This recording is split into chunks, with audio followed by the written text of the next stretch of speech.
Your Global Business Report is back. Let's get show on. The Nigerian Economic Summit Group is this week unveiling its 2022 macroeconomic outlook. An excerpt from the outlook says as follows, quote, more than ever, emerging and developing countries are becoming the epicenter of urgent economic reforms and rebalance.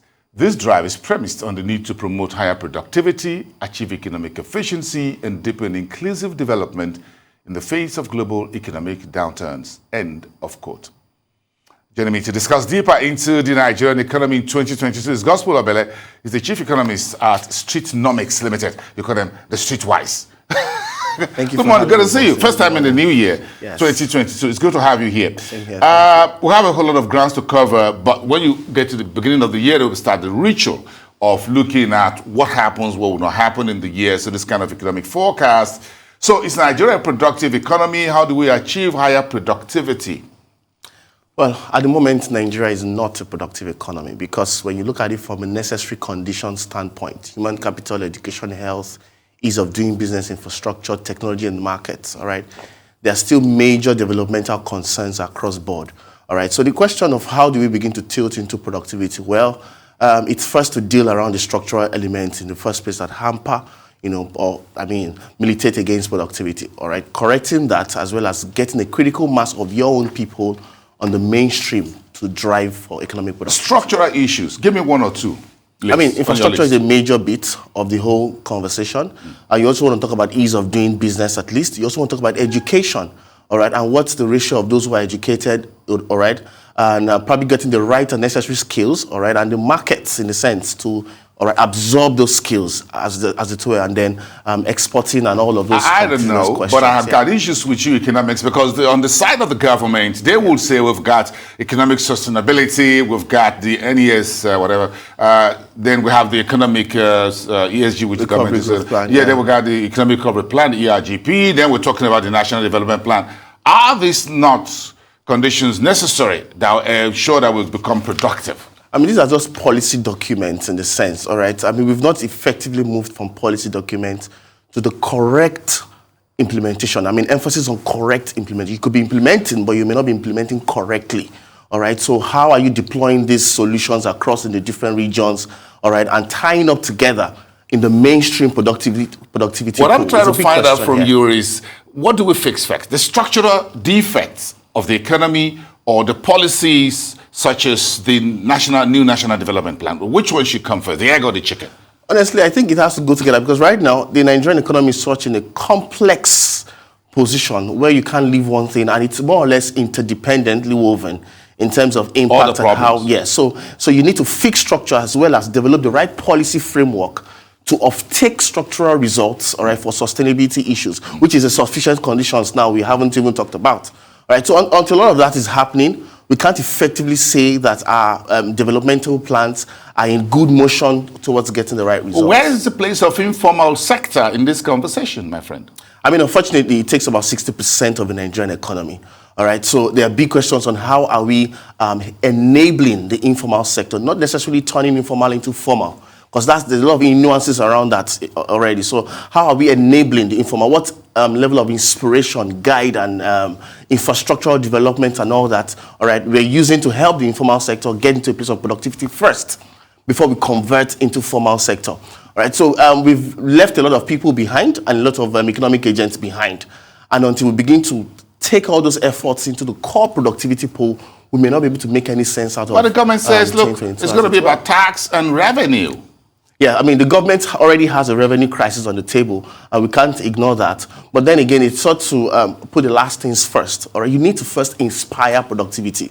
All right, the average worker before you tax it. In fact, you may not be able to maximize the tax base until you enable productivity for that tax base. So those are the real questions here. You're trying to milk more. So technically, we're just sweating an almost dead asset. It may work in the short term, but it's not sustainable. So we're likely going to come back to this conversation because we're ignoring the necessary conditions, which is enabling for productivity across both formal, semi-formal, and informal markets, across both organized and unorganized markets, enough to ensure that the efforts are correctly deployed for tax revenues and many other competitiveness conversations. Everybody says the economy is not efficient. The Minister of Finance and others will say we're working on efficiency. how to sweat your assets in order to get returns. If you look at the balance sheet of corporate, I mean, you can't sweat assets that are not productive. At best, you're straining those assets. You can be efficient as well. You cannot be efficient as well. You're not productive. Okay. I mean, the growing amount of skilled workforce in Nigeria is likely jumping to the migration pool. Do not forget that as well. Our markets are not developed or smartly designed to take human capital productivity in a sense. And that's completely different from human resource. Nigeria has huge human resource, but not human capital.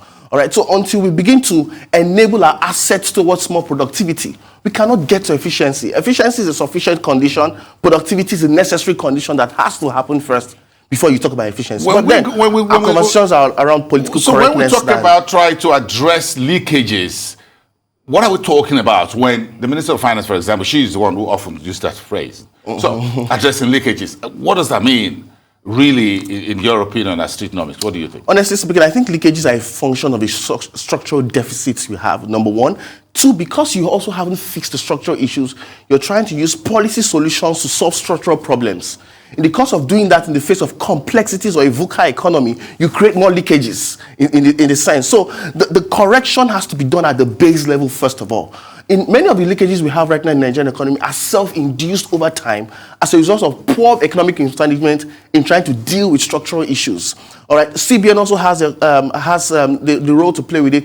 Normal economic stakeholders, economic agents also have the role to play in it. All right, when you have a huge army of SMEs who are trying to grow and they're not thriving or surviving in the first case, there are different dynamics of leakages that will also be birthed from that. So we need to deal with the leakage conversation from a structural beat and use policy to enable, not use policy to correct structural solutions. In terms of how we can deepen inclusive development here, does this inclusive development start and end with recognizing competitive advantage of the geopolitical zones? For example, we say, well, let everybody produce what you have as a competitive advantage. Everybody bring it to the center. They begin to redistribute back way out.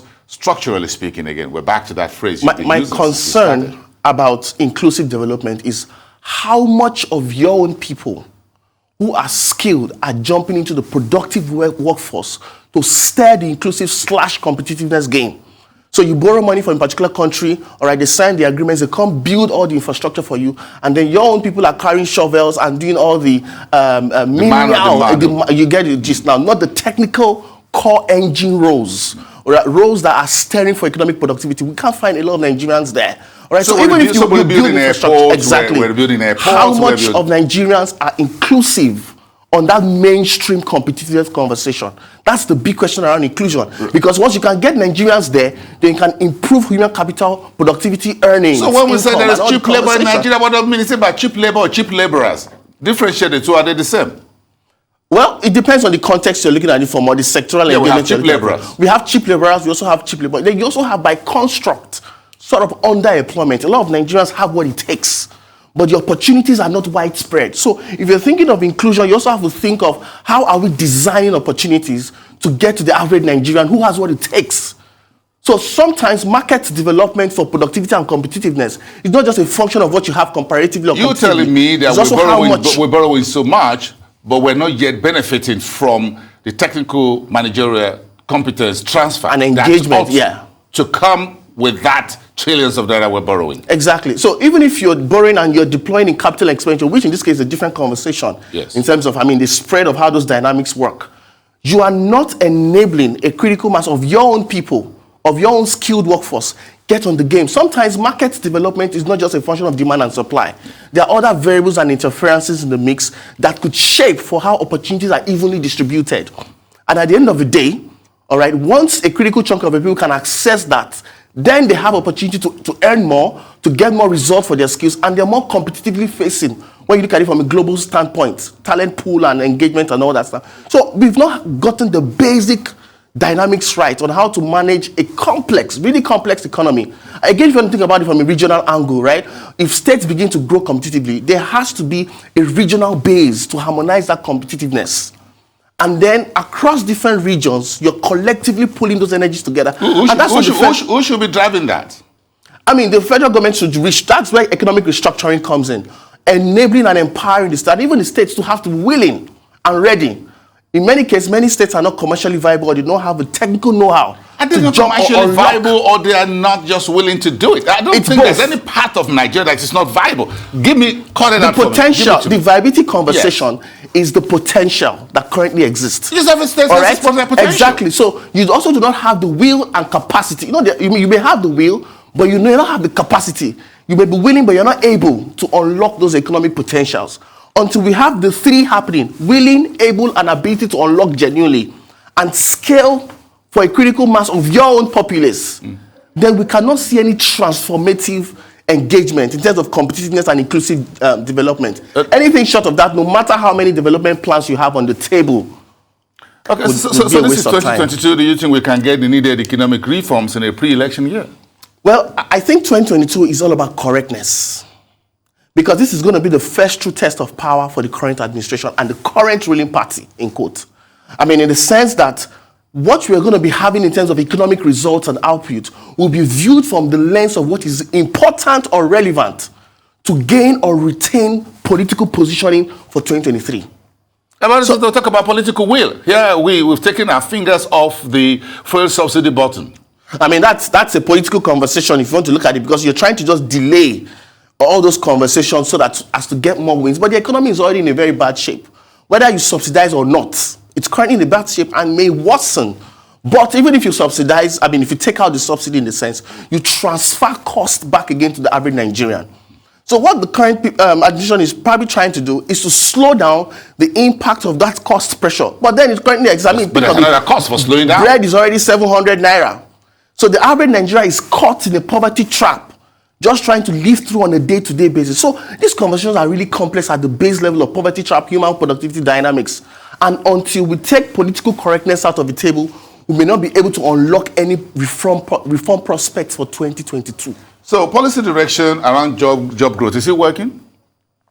Well, it depends on the angle again you're looking at it. In terms of engagement. Here we go with the Economist. Yeah, the last unemployment report we got for fourth quarter of 2020, we don't have an updated data yet, so we don't even know. Yeah, so when you look at it from the results angle, I mean, it's enough to say it's not working. You have more unemployment rise. You have a lot of huge unemployment, underemployment as well. You know, we discussed this the last time. And part of this dynamics is because the different stakeholders who contribute to the pool of human capital are not even aware. They're not commercially aware. They're not commercially positioned for those who are skilled to unlock the opportunities. And again, if opportunities are not evenly distributed, that frustration is an incentive for youth migration in itself. So it's a cluster of different issues that needs to work at a base level to scale for growth. But then, I mean, the government has done a lot in terms of unemployment, trying to solve the problem with ERGP, Empower, and all that. But the nuances of deployment. Nigerians will not agree with you that the government has done a lot, because that's a whole lot of statement. Semantics. But talking speaking, you can't take job out of poverty growth. So the government is looking at 100 million and they're going to do 10 every year. Yeah, there has to be an industrial base to convert. When I mean the government has done a lot, that you've seen a lot of schemes out there. But have those schemes delivered is a different conversation. You look at it from you haven't done a lot if what you have is just schemes. In terms of results and all of that. Yes. So it needs the one scheme. Yeah. Just give me one scheme that can deliver 100 million people out of poverty rather than 10 schemes. No scheme can deliver 100 million out of poverty without a base for industrialization.